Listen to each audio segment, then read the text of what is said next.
Baik, bismillahirrahmanirrahim. Assalamualaikum warahmatullahi wabarakatuh. Alhamdulillahirrabbilalamin. Wassalatu wassalamu ala asrafil anbiya'i wal mursalin Sayyidina maulana Muhammadin wa ala alihi wa sahbihi ajma'in, amma ba'du. Langsung saja, dengan adanya video ini saya bertujuan untuk memenuhi tugas ujian akhir semester 6 pada mata kuliah kajian barat dengan dosen pengampu Ummah Ibanah Surhawardiyah Siam Mubarakah STHIMA. Saya sangat berterima kasih karena sudah membimbing kami pada mata kuliah kajian barat ini. Sebelumnya saya memperkenalkan diri terlebih dahulu. Nama saya Lailatul Farohah dengan NIM 212104010024. Mahasiswa semester 6. Baik, langsung saja. Untuk judul materi yang akan saya bahas yaitu mengenai teori semantik Toshihiko Izutsu. Jadi, alangkah baiknya sebelum kita mempelajari teorinya, kita bahas terlebih dahulu mengenai biografi beliau. Nama asalnya yaitu Toshihiko Izutsu. Beliau kelahiran 4 Mei 1914 di Tokyo, Jepang. Beliau meninggal pada tanggal 7 Januari 1993 di Prefektur Kanagawa, Jepang. Beliau memiliki istri yang bernama Toyoko Izutsu. Beliau ini penganut agama Buddhisme. Jadi, Toshihiko Izutsu adalah seorang akademisi, filsuf, mistikus teologi dan bahasa. Beliau penulis asal Jepang yang mendalami kajian timur, khususnya literatur Persia dan Arab. Sebelum kemudian ini menjelaskan tentang teorinya Toshihiko Izutsu.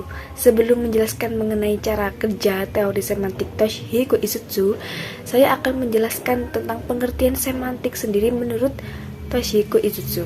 Jadi, semantik menurut Izutsu ialah suatu kajian analisis terhadap istilah-istilah kunci suatu bahasa dengan suatu pandangan yang hasil akhirnya akan memunculkan pengertian konseptual Weltanschauung atau pandangan dunia masyarakat yang akan menggunakan bahasa tersebut. Tidak hanya alat berpikir dan bicara, akan tetapi yang lebih penting adalah konsep dan penafsiran dunia yang terkandung di dalamnya. Kemudian slide selanjutnya ini adalah poin-poin tentang cara kerja teori semantik Toshihiko Izutsu ini, yaitu terdapat 4 langkah, yaitu sebagai berikut. Yang pertama yaitu makna dasar. Kemudian yang kedua yaitu makna relasional atau makna relasional ini bisa dianalisis dengan 2 aspek, yaitu sintakmatik dan paradigmatik. Kemudian yang ketiga yaitu dari makna historis. Nah, makna historis ini juga menggunakan 2 aspek, yaitu sinkronik dan diakronik. Yang keempat, Weltanschauung. Weltanschauung ini adalah bisa dikatakan yaitu pandangan dunia. Baik, selanjutnya mari kita bahas satu persatu dari poin tersebut. Yang pertama yaitu mengenai makna dasar. Jadi, makna dasar ini adalah keyword atau kata kunci dari lafaz dan ayat tersebut yang ada dalam Al-Quran. Contohnya, ayat yang terdapat pada ayat yang terdapat kata makom. Nah, di sini yang saya bahas adalah kata makom yang ada di dalam Al-Quran. Nah, contohnya pada Quran surat Al-Baqarah ayat 125 dan surat Ali Imran ayat 97 yang mana dalam ayat tersebut sudah jelas bahwa makom itu bermakna tempat berdiri. Kemudian dalam surat Ibrahim ayat 14 dan Ar-Rahman ayat 46 memiliki makna kediaman Allah. Kemudian dalam surat Fatir ayat 35 bermakna tempat yang kekal. Kemudian dalam surat As-Saffat ayat 164 bermakna tempat berdiri. Dan banyak lagi ayat-ayat lainnya yang terdapat dalam Al-Quran kata makom tersebut. Kurang lebih 19 ayat makom yang ada dalam Al-Quran gitu. Jadi itu makna makom pada kata dasarnya yaitu bisa bermakna tempat yang kekal, kemudian kediaman Allah, dan juga tempat berdiri. seperti itu. Baik, untuk selanjutnya, untuk slide berikutnya yaitu mengenai makna relasional. Jadi, makna relasional ini adalah makna yang bisa ditelusuri dengan analisa sintakmatik dan paradigmatik gitu. Jadi, atau bisa dikatakan makna relasional ini adalah makna yang tersirat, sedangkan makna yang dasar tadi yang saya jelaskan sebelumnya itu adalah makna yang tersurat gitu. Nah, kemudian dari aspek sintakmatik. Sintakmatik ini adalah suatu analisa yang memperhatikan kata depan dan kata belakang gitu. Contohnya ya pada Quran surat Al-Baqarah ayat 125 yang mana berbunyi wa id ja'alnal baita matsabatan lin-nasi wa amna wattakhidhu min maqami Ibrahim musalla al-ayah. Kemudian pada Quran surat Al-Imran ayat 97 yang berbunyi fi ayatun bayyinatun maqam Ibrahim wa man dakhalahu kana amina al-ayah.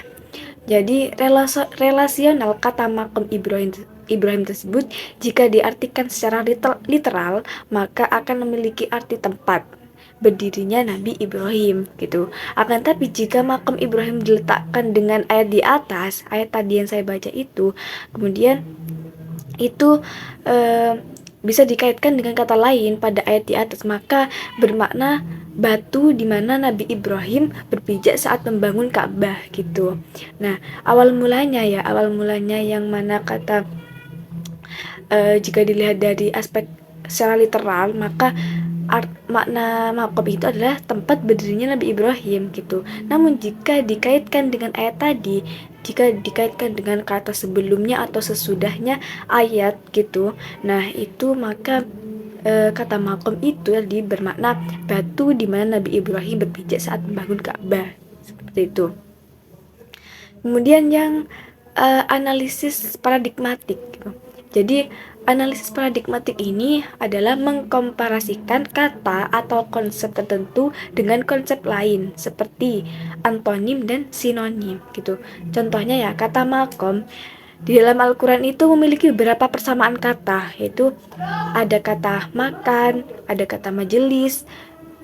Kata majelis itu ada pada surat Al-Mujadalah ayat 11 dan kata manzilah yang bermakna tempat. Nah, itu persamaan kata makom itu ada di kata makom itu adalah seperti al-majelis, al-manzilah kayak gitu pada ayat lain atau surat lain gitu. Kemudian yang ketiga yaitu langkah yang ketiga yaitu makna historis. Jadi makna historis ini merupakan sejarah dari pra Al-Quran sampai pasca Al-Quran dan juga perkembangan maknanya gitu. Jadi untuk menganalisis dari aspek historis ini terdapat dua aspek juga, yang mana sinkronik dan diakronik yang saya sebutkan tadi. Nah, kemudian penjelasan sinkronik. Sinkronik ini adalah suatu aspek yang bersifat statis, yaitu aspek yang tidak berubah dari suatu konsep kata gitu. Langsung ke contohnya. Contohnya ya, kata makom dimaknai sebagai tempat. Seperti pada saat Nabi Ibrahim membangun Ka'bah, tempat berdirinya Nabi Ibrahim yang dimaknai tempat. Kemudian Quraish juga mengatakan, juga menafsirkan pada surah Al-Dukhan ayat 51 tentang tempat yang aman yaitu surga. Jadi dari aspek sinkronik ini bahwa kata makom itu adalah bermakna tempat seperti itu. Jadi tetap sinkron dari zamannya Nabi Ibrahim sampai sekarang. Quraish mengatakan bahwa itu adalah bermakna tempat, jadi sinkron gitu. Kemudian yang aspek diakronik ya. Diakronik ini adalah aspek yang selalu berubah atau berkembang dari satu masa ke masa berikutnya gitu. Adapun masa tersebut ya, masa tersebut itu dibagi menjadi 3 gitu. Yang mana ada pra-Quranik, Quranik dan pasca-Quranik gitu. Jadi makna itu dilihat perkembangannya dari masa sebelum Al-Quran, masa Al-Quran dan masa setelahnya Al-Quran. Nah, kita menganalisis pada masa pra Al-Quran itu bagaimana? Yaitu caranya dengan melihat syair-syair jahiliyah pada zaman dahulu gitu. Jadi pada masa pra-Quranik ini tentu tidak memiliki konotasi yang religius, tidak ada nilai-nilai keagamaan. Nah, itu bisa dilihat dari syair-syair jahiliyah pada zaman dahulu, seperti itu. Kemudian pada masa Quranik ini bisa dikatakan dengan melihat dari bentuk sorof atau ilmu nahwu gitu. Misal dari bentuk isim, fiil dan masdar gitu. Contohnya ya pada masdar mim, bentuk masdar mim dari wazan qoma yakumu qauman. Nah, itu bermakna menghadap Allah gitu. Kemudian dari bentuk isimnya, lafaz qoma yakumu qauman bermakna tempat gitu. Kemudian kata maqami yang bermakna tinggal bersamaku gitu. Dan banyak lagi dari segi bentuk lainnya gitu. Nah, itu jadi pada masa Quranik ini membahas tentang dari ilmu sorof atau ilmu nahwunya, dari segi kebahasaannya itu kata tersebut gitu. Asalnya apa, kayak koma yakumu qauman kayak gitu. Kemudian pasca Quranik atau setelahnya Al-Quran. Pada pasca Quranik ini adalah pada zaman sekarang, yang mana ya pada zaman sekarang kata qawam populer dalam golongan-golongan orang sufi yang bermakna tingkatan derajat atau kedudukan seseorang.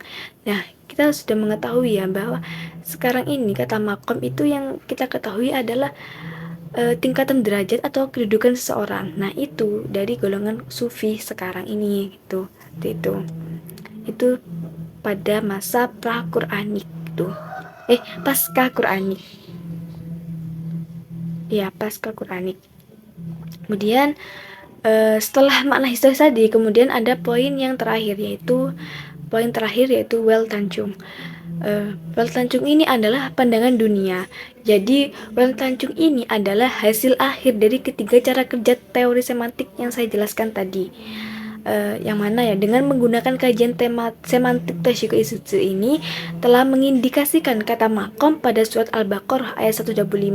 Jadi contohnya ya pandangan dunia atau Weltanjung ini contohnya pada Quran surat Al-Baqarah ayat 125 adalah yang mana ya dalam Quran surat Al-Baqarah ayat 125 ini pandangan dunianya atau Weltanjungnya itu perintah Allah supaya kita menjadikan tempat tersebut merupakan puncak berdoa. Nah, itu kan kita ketahui semuanya bahwa makam Ibrahim di Mekah sana, di Ka'bah, dekatnya Ka'bah itu menjadi tempat puncak berdoa gitu kan. Dan Allah juga menjelaskan atau memerintahkan juga pada Nabi Ibrahim dan Ismail untuk membersihkan Ka'bah dari segala kotoran agar aman, seperti itu. Selain itu, Weltanjungnya itu juga menggambarkan sebuah perintah agar menjadikan makam Ibrahim tersebut sebagai tempat untuk sholat, seperti itu. Kurang lebihnya seperti itu yang bisa saya jelaskan. Kemudian slide terakhir ini ada kesimpulan. Analisa kata makom tersebut bisa disimpulkan pada tabel yang tertera pada PPT tersebut, yang mana bisa dilihat di PPT. Bisa diringkas dari kata dasar, makna relasional, makna sinkronik diakronik, dan dari segi historisnya itu, dan juga dari segi Weltanjung, dan hasil akhirnya yaitu Weltanjung gitu. Baik, sekian yang dapat saya sampaikan, kurang lebihnya dan mungkin terjadi kesalahan, mohon maaf yang sebesar-besarnya, dan terima kasih sudah menonton video ini. Baik, saya akhiri. Wassalamualaikum warahmatullahi wabarakatuh.